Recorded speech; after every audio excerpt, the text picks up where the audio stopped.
आखिर एक सास बहू को क्यों नहीं डॉक्टर बनाना चाहती। प्रियंका डॉक्टर की पढ़ाई कर रही थी, लेकिन उनकी सास कोकिला को उनका पढ़ाई करना बिल्कुल पसंद नहीं था और वह जानबूझकर उन्हें घर के कामों में उलझाए रखती थी। प्रियंका के घर उनकी सहेली आती हैं। नमस्ते आंटी, प्रियंका घर पे है क्या? सास: क्यों, कौन है तू और तुझे क्या काम है मेरी बहू से? जी, मैं उनकी सहेली नीलम हूँ। कल उसका एग्ज़ाम है ना, और उसने मुझसे कुछ किताबें पढ़ने के लिए मंगाई थी, वही देने आई हूँ। अच्छा, तू है नीलम जो सारा सारा दिन फ़ोन पर मेरे बहू के कान भरती रहती है? देख लड़की, अगर आज के बाद तूने मेरी बहू को उल्टी सीधी बात पढ़ाई तो मुझसे बुरा कोई नहीं होगा। अरे खबरदार, अगर आज के बाद तूने मेरी बहू को फ़ोन किया और दोबारा इस घर में दिखाई दी तो। अरे माँ जी, पता नहीं आप किस ज़माने की औरत हैं। मैं तो सिर्फ आपकी बहू की मदद करना चाहती थी, लेकिन क्या करे, बेचारी की किस्मत ही फूटी है, उसे आप जैसी सास मिली है। ठीक है, जाती हूँ मैं। बढ़िया आई मुझे भाषण देने वाली, तेरे जैसी बहू देखी हैं मैंने। प्रियंका: माँ जी, मेरी सहेली नीलम घर पे आई थी क्या? माँ जी बोली: अरे बड़ी बदतमीज है तेरी सहेली, औरों से बात करने का ढंग भी नहीं है उसे, तो मैंने बड़े बड़े ताने सुनाकर भगा दिया। बहू: अरे भगवान, अब क्या होगा, कल मेरा एग्ज़ाम है। सास कोकिला: अरे तेरी यह बेकार की पढ़ाई में क्या रखा है, बड़ी आई डॉक्टर बनने, चुपचाप घर के कामों में ध्यान दे। सास कोकिला: कल मेरी कुछ सहेलियां घर पर आ रही हैं, इनकी खातिरदारी में कोई कमी नहीं रहनी चाहिए। बहू: जी माँ जी। प्रियंका के सास मुंह फुलाकर वहां से चली जाती हैं। अगले दिन का पूरा समय प्रियंका का सास की सहेलियों की खातिरदारी में और घर के काम में बीत जाता है और प्रियंका एग्ज़ाम नहीं दे पाती है। उस रात प्रियंका अपने पति करण को सारी बात बताती है। करण: अब क्या बोलूँ, यह माँ भी ना, कोई बात नहीं, और तुम अपना मूड ठीक कर लो, अगली बार अच्छे से ठीक से पढ़ाई करना। भारती: कुछ दिनों के बाद बाहर से आवाज़ आती है। अरे कोकिला बहन, घर में प्रियंका है। कोकिला: क्या हुआ भारती, तू इस तरह लंगड़ा क्यों रही है? भारती: अरे क्या बताऊँ कोकिला बहन, सीढ़ियाँ उतरते वक्त मेरा पैर फिसल गया और पैर में सूजन आ गई है, इसीलिए तेरी बहू से दवा पानी कराने आई हूँ। कोकिला: मेरी समझ में नहीं आता, लोग छोटी छोटी बातों को लेकर डॉक्टर के पास क्यों जाते हैं?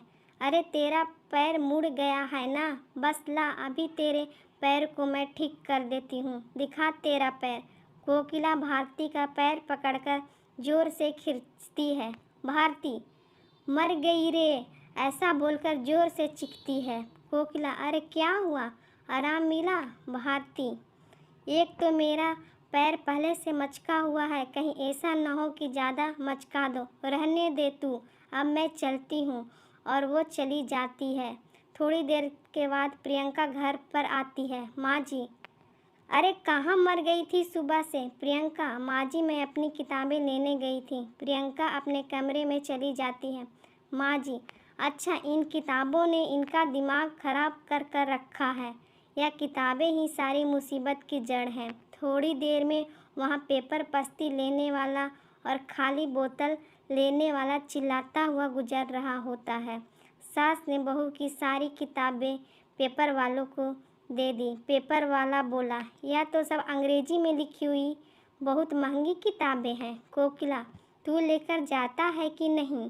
वैसे पेपर वाला सब किताबें लेकर चला जाता है। प्रियंका को अब इस बात का पता चलता है तो वह बहुत दुखी होती है और अपनी पढ़ाई पूरी करने के लिए लाइब्रेरी में पढ़ने के लिए जाने लगती है। कुछ दिनों के बाद सास कहती है: अरे मर गई रे बाप। सास को बहुत दर्द होता है और वो चीखने लगती है, उसको दर्द सहा नहीं जाता। करण: क्या हुआ माँ, तुम्हारी तबीयत बिगड़ती जा रही है, वह बंगाली बाबा की दवाइयाँ नहीं लाई?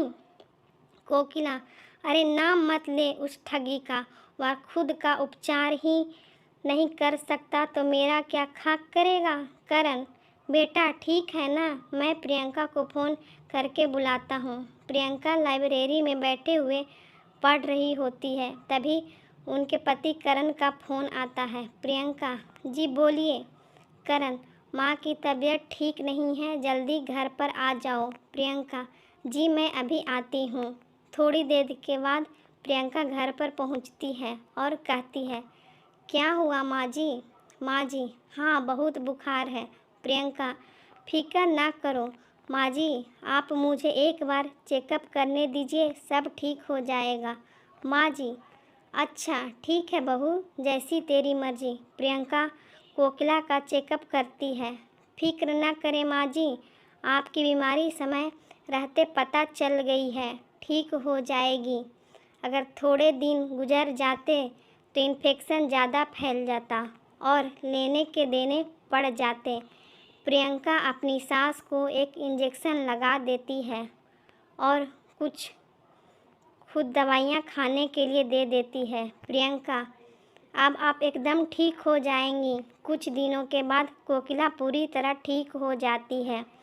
अपनी बहू के साथ किए गए बुरे बर्ताव से कोकिला को बहुत पछतावा और शर्मिंदगी महसूस होता है।